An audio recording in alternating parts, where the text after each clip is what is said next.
अपना वक्तव्य शुरू करें। इनके बारे में मैं आपको बता दूं, छोटी सी उम्र में घर गृहस्थी से संन्यास लेकर के आजीवन इस समाज को समर्पित करने वाले और आज आदित्य वेश जी आर्य समाज हरियाणा के अध्यक्ष हैं। एक बार इनके लिए जोरदार तालियां। हम आपके बीच में आदित्य वेश जी। बहुत बहुत धन्यवाद भाई अनिश जी। अनिश जी आप वाला माइक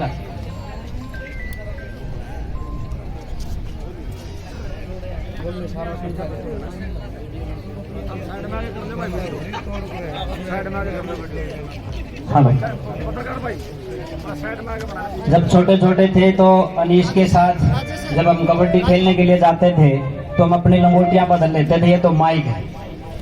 अनिश जी आपका बहुत बहुत धन्यवाद। आज के इस ऐतिहासिक कार्यक्रम के अध्यक्ष जिन्होंने पूरी दुनिया को ये दिखाने का काम किया कि एकता के दम पर बहुत बड़ी भीड़ जो एक आंदोलन को लेकर के चलती है परंतु वो हिंसक नहीं होती।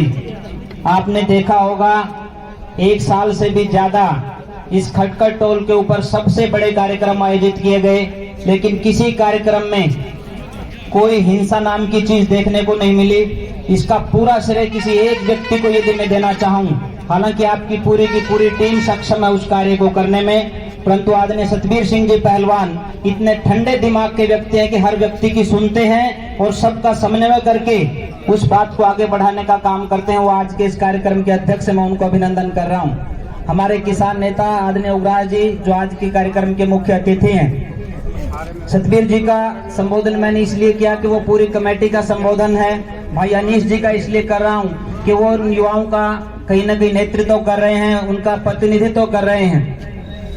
इनके साथ साथ हमारी जितनी भी सरदारी है, हमारी खाप पंचायतें हैं, उन सब के सरदारों को, उनके संचालकों को, अध्यक्षों को नमन करता हूं और सबसे ज्यादा नमन करता हूं माँ विद्यावती की मूर्त रूप ये बैठी माताएं। और याद होगा मैंने ये विद्यावती नाम क्यों लिया है। बहुत संक्षेप में अपनी बातें रखते हुए मैं अपनी वाणी को विराम दूंगा। जब इस देश की आजादी का आंदोलन लड़ा जा रहा था तब भी इन माओं ने अपने नौजवान बेटों को देश की आजादी के लिए देने का काम किया था। और आप लोगों को जान करके ये खुशी होगी कि जिस ऐतिहासिक धरती इस खटखड़ के ऊपर आप बैठे हुए हैं, जिस किसान आंदोलन को आप चला रहे हैं, इससे आप लौट जाइए वापिस लगभग 107-8 साल पीछे मैं आपको लेकर के जाना चाहता हूं।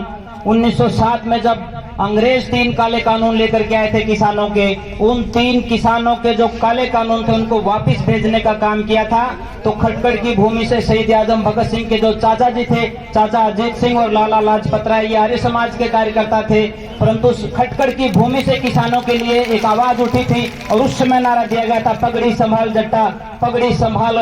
और उसके बाद जब भी इस देश में जैसी जैसी जरूरत पड़ी, इस खटखड़ भूमि ने अपने आप को बलिदान करने का काम किया है। उस भूमि से 4 पीढ़ियां, दादा अर्जुन सिंह, किशन सिंह और उनके बाद शहीद आजम भगत सिंह, चाचा अजीत सिंह, कितने लोगों के नाम मैं बता सकता हूं जिन्होंने इस देश को आजाद करवाने का काम किया।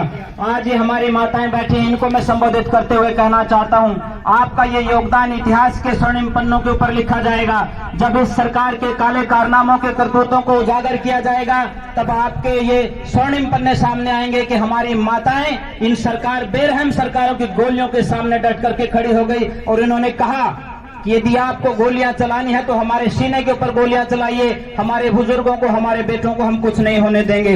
इन माताओं ने जो संघर्ष किया है, इन माताओं ने जो हौसला दिखाया है, वो सबसे ज्यादा अनुकरणीय है। वो जो है मैं उनको कहता हूं कि आपका जो योगदान है वो इतिहास में एक विशेष स्थान रखता है। हमारे बुजुर्ग बैठे हैं, बहुत कम लोग रह गए हैं जिनके सर के ऊपर पगड़ी दिखाई देती है। इन पगड़ी की लाज बहुत बड़ी चीज है और पहली बार ऐसा आंदोलन हुआ है। एक महिला ने पिछली बार एक बयान दिया, शायद आप लोगों ने भी सुना होगा कि ये देश तो 2014 में आजाद हुआ है।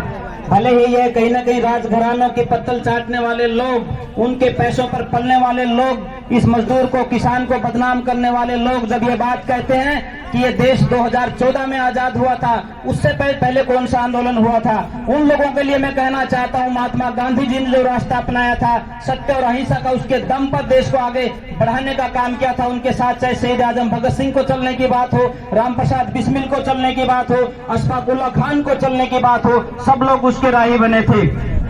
मैं कहना यह चाहता हूं कि जो ये आंदोलन चला था, इसमें भी कहीं किसी साथी ने कोई बंदूक नहीं चलाई, परंतु अहिंसा और सत्य के मार्ग पर चलकर अपनी ताकत के दम पर इस किसान ने यह दिखा दिया कि तानाशाही सरकारों को झुकाने का काम यदि कोई कर सकता है इस देश में वर्तमान समय में, तो ये मजदूर और किसान कर सकता है, इसके अलावा किसी के पास ताकत नहीं है।